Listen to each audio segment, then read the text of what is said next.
Salam sejahtera dan salam Malaysia Madani.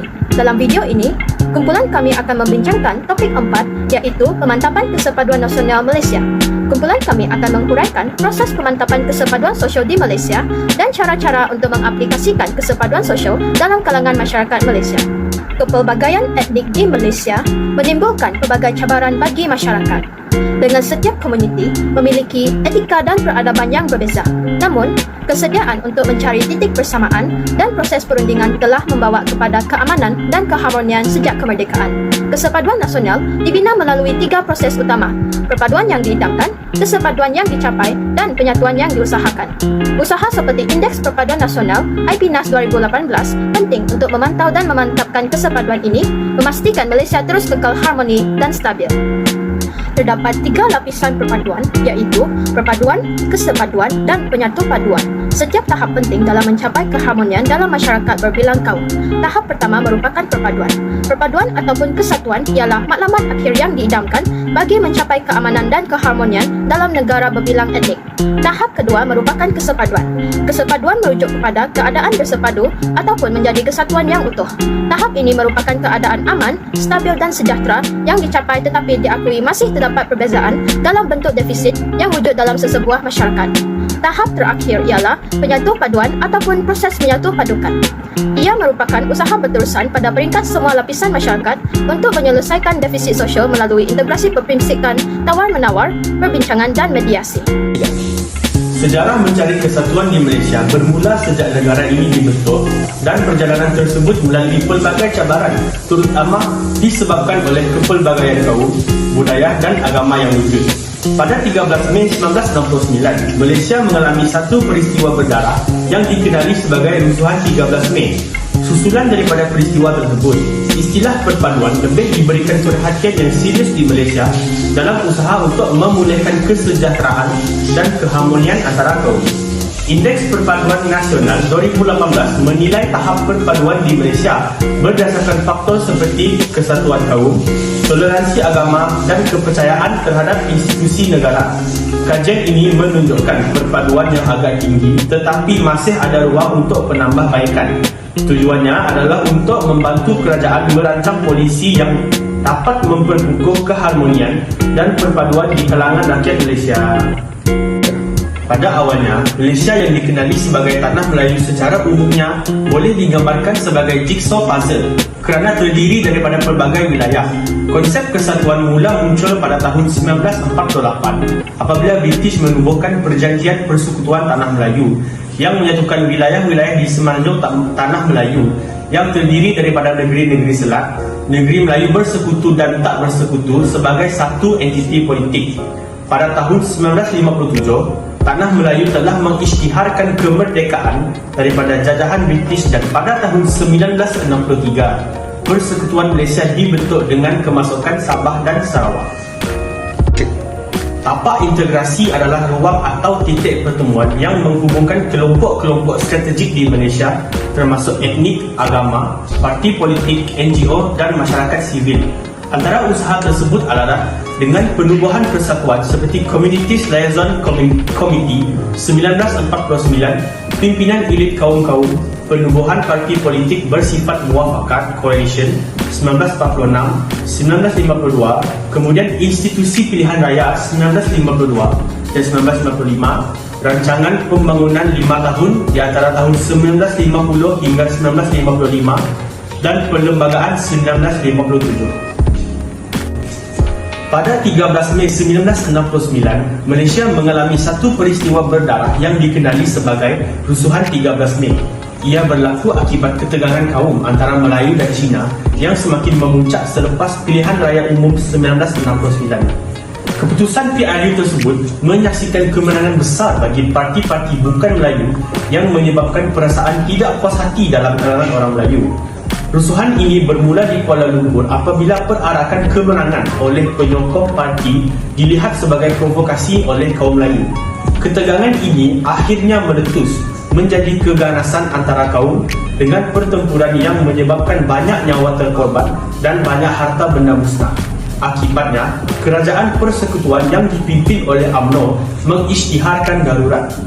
Peristiwa tersebut telah secara tidak langsung mengubah haluan dan ungkapan negara daripada kesatuan kepada perpaduan yang menekankan perpaduan di antara rakyat berbilang kaum dan agama serta kepelbagaian adat dan budaya. Konsep perpaduan ini telah diguna pakai sejak pelancaran rancangan Malaysia kedua bermula tahun 1971 hingga 1975 yang bertujuan menukar dan menambah baik struktur ekonomi dan sosial antara kaum di Malaysia. Seterusnya, saya akan mengulas tentang detek perpaduan. Menurut Profesor Ulung Datuk Dr. Syamsul Amri Baharudin, perpaduan sebagai suatu hasrat yang diidamkan adalah susah diukur, dilihat secara nyata maupun berkekalan. Perkara ini biasanya hadir mengikut keadaan, keperluan dan detek-detek tertentu secara formal atau tidak formal dalam kehidupan seharian masyarakat. Bagi pengetahuan semua, detek perpaduan adalah saat yang boleh dilihat berlaku dalam kehidupan seharian masyarakat. Terdapat banyak situasi yang menggambarkan detek perpaduan dalam kegiatan harian masyarakat. Perpaduan merupakan satu proses menyatupadukan seluruh masyarakat berbilang kaum. Misalnya, detek perpaduan boleh dilihat semasa melakukan pergaulan di pasar, mengadakan majlis perkahwinan, di mana situasi ini merupakan momen yang mampu melihat masyarakat majmuk mencapai kesepaduan melalui nilai kebersamaan, toleransi, dan saling menghormati, sekaligus membentuk hubungan yang erat tanpa mengira kaum dan bangsa. Selain itu, beramai-ramai di tempat makan merupakan momen yang lebih dari sekadar berbagi hidangan, tetapi juga dapat memperkenalkan kita kepada kepelbagaian budaya supaya setiap masyarakat saling menghargai dan memahami antara satu sama lain. Bukan itu sahaja, terdapat juga detek perpaduan dalam aspek kesehatan yang merupakan sebuah pendekatan kerjasama masyarakat dan masyarakat. Konsep ini mendorong kolaborasi antara pemerintah, lembaga kesehatan, dan individu untuk mencapai kesehatan yang terbaik. Misalnya, amalan hidup sehat lebih mudah diterapkan dan berbagai penyakit dapat dicegah sekaligus meningkatkan kualitas hidup masyarakat. Di samping itu, detek perpaduan dari aspek sukan merupakan pergaulan yang unik untuk menyatukan masyarakat. Melalui pertandingan sukan yang diadakan, kerjasama antara pasukan dan semangat kesukanan yang tinggi mampu menyampaikan perbezaan latar belakang dan budaya dalam masyarakat. Singkatnya, sukan bukan hanya sekadar permainan, malahan juga dapat menjadi kunci untuk memastikan kesepaduan dan kedamaian dalam kehidupan masyarakat. Detek perbezaan merupakan istilah yang digunakan untuk membezakan antara kita dengan orang yang di sekeliling kita. Perbezaan ini perlu dilihat dari aspek positif bagi mengukuhkan lagi perpaduan dan hubungan antara kaum. Namun begitu, detek perbezaan dilihat boleh menimbulkan konflik antara kaum di mana terdapat segelintir masyarakat bertindak tidak sewajarnya dengan menyentuh isu-isu sensitif kaum lain seperti penggunaan bahasa, budaya, agama dan hak keistimewaan orang Melayu. Hal ini seringkali menjadi polemik dalam kalangan masyarakat Malaysia walaupun hal ini telah jelas termaktub dalam Perlembagaan Persekutuan sebagaimana Perkara 153, Perkara 152, Perkara 3-1 dan Perkara 181-1. Antara contoh detek perbezaan yang dapat dilihat dalam negara kita adalah dalam sistem pendidikan selepas mencapai kemerdekaan. Sistem pendidikan di zaman penjajahan Inggeris di Tanah Melayu telah memberikan kesan dalam mewujudkan polarisasi kaum di Tanah Melayu. Hal ini kerana dasar British telah membuat pemisahan kaum, terutamanya dalam aspek pendidikan telah mewujudkan polarisasi di Tanah Melayu. Sistem pendidikan yang diwujudkan di Tanah Melayu begitu jelas berorientasikan kepentingan perkauman dan telah mewujudkan sekolah-sekolah vernacular yang menggunakan bahasa ibunda masing-masing sebagai bahasa pengantar. Oleh sebab itu, sistem pendidikan prakemerdekaan pertama Penyata Razak 1956 dan Ordinan Pelajaran 1947 telah ditubuhkan bagi membentuk satu sistem pendidikan kebangsaan serta pengakuan matlamat akhir bahasa Malaysia sebagai pengantar utama. Perkara ini telah mewujudkan sistem peperiksaan yang sama bagi semua pelajar di Malaysia. Selain itu, detek perbezaan yang ketara pada masa kini adalah ketidakseimbangan ekonomi dalam kalangan masyarakat. Seperti yang kita lihat, jurang pendapatan antara golongan kaya dengan golongan miskin di bandar dan di luar bandar menjadi semakin melebar walaupun isi rumah berada dalam kedudukan lebih baik. Unjuran pendapatan antara kaum juga dilihat semakin melebar dengan jumlah pendapatan Bumi Putra adalah 3.5 kali ganda lebih rendah berbanding kaum Cina bagi Purata Malaysia 2016. Pakar Ekonomi Universiti Kebangsaan Malaysia Tan Sri Dr. Nur Azlan Ghazali berkata jurang pendapatan antara golongan T20 dan B40 merekodkan peningkatan kepada RM10,148 berbanding RM8,981 pada Purata Malaysia 2016. Bagi menangani masalah itu, beliau berkata kerajaan perlu mewujudkan peluang memajukan diri termasuk aspek kesihatan dan kemudahan asas yang boleh diakses semua pihak. Perbezaan-perbezaan dalam masyarakat merupakan keunikan yang perlu dibanggakan. Kepelbagaian budaya adalah kekayaan yang tidak ternilai. Dengan berinteraksi dengan rakyat dari latar belakang yang berbeza, kita dapat meningkatkan kreativiti diri dan dapat mengembangkan sikap toleransi yang ada dalam diri. Melalui silang budaya juga, kita dapat membangun negara yang lebih harmoni dan unik di mata dunia. Rakyat Malaysia yang terdiri daripada berbagai kaum telah mencapai satu tahap kesepaduan. Ini dapat dilihat di mana negara kita hidup dalam keadaan aman dan sejahtera. Walau bagaimanapun masih ada divisi sosial dalam kalangan masyarakat. Oleh itu, kerajaan telah mewujudkan kesepaduan nasional yang bermaksud penyatuan berbagai kumpulan pelbagai latar belakang dan kebudayaan yang berbeza yang bertujuankan pelbagai persekutuan dan hukum negara. Ini sangat penting dalam mewujudkan masyarakat yang harmonis. Kerajaan Malaysia telah melakukan berbagai inisiatif untuk memantapkan lagi kesepaduan sosial di negara ini. Antaranya dalam aspek politik, federalisme, di mana pembentukan Pakatan Harapan yang disertai oleh parti-parti politik berbakat sebelum ini telah memenangi PRU ke-14 dan membentuk sebuah kerajaan tanpa berlakunya pertumpahan darah. Kita dapat contohi ini semasa pembicaraan kumpulan. Kita haruslah bersatu hati dalam mencari solusi yang terbaik tanpa kekerasan. Selain itu, kerajaan juga telah menetapkan bahasa Malaysia untuk menjadi bahasa berantara di negara kita supaya dapat memudahkan kita berkomunikasi antara satu sama lain tanpa mengganggu.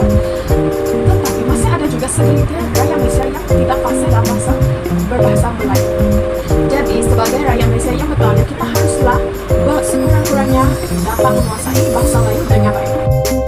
Kesepaduan sosial dari aspek etnis tidak akan merupakan cabaran utama dalam menegakkan kesepaduan di negara ini.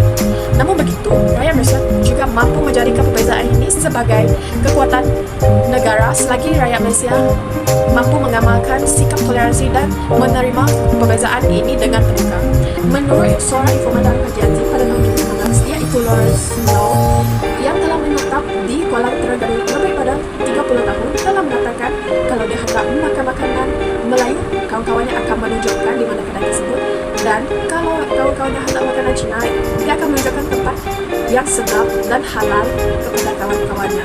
Ini menunjukkan bahawa tidak mengira bangsa dan agama jika kita hidup seperti seikat bagi serumpun sebagai serai, maka perbezaan itu tak boleh atasi dengan pelbagai cara, maka kekuatan di mana ada kemauan sebenarnya. Terdapat pelbagai usaha untuk menyatukan rakyat berbilang kaum melalui aktiviti dan budaya makan bersama. Sebagai contoh, berdasarkan sebuah artikel oleh bernama "Sebuah restoran di Pulau Pinang telah menarik pelanggan dari pelbagai kaum."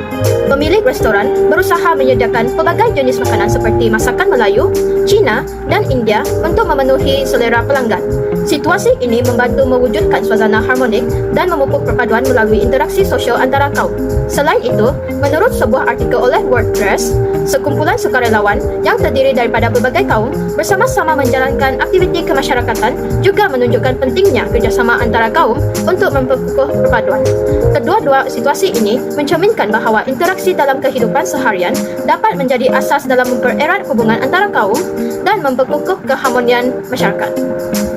Teras utama Indeks Perpaduan Nasional IPNAS 2018 yang terdiri daripada 3 komponen utama, perpaduan, kesejajaran, dan penyatuan. Komponen perpaduan merangkumi detik perpaduan dan detik perbezaan yang berfungsi untuk mendekatkan masyarakat melalui pemahaman bersama. Kesejajaran pula menekankan kepada etos bangsa dan kesejajaran sosial yang mengurangkan defisit sosial dan mewujudkan kesejajaran nasional. Manakala, penyatuan melibatkan hubungan sosial rentas etnik yang diperkukuh melalui tahap keetnikan, batas etnik, dan proses mediasi, termasuk tawar-menawar dan perundingan. Faktor lain yang turut mempengaruhi adalah entiti seperti agama, pendidikan, bahasa, kelas sosial, politik, dan media yang memainkan peranan penting dalam memperkukuh perpaduan, kesejajaran, dan penyatuan di kalangan rakyat bagi mencapai keharmonian nasional. Kumpulan kami akan mengakhiri video ini dengan serangkap pantun.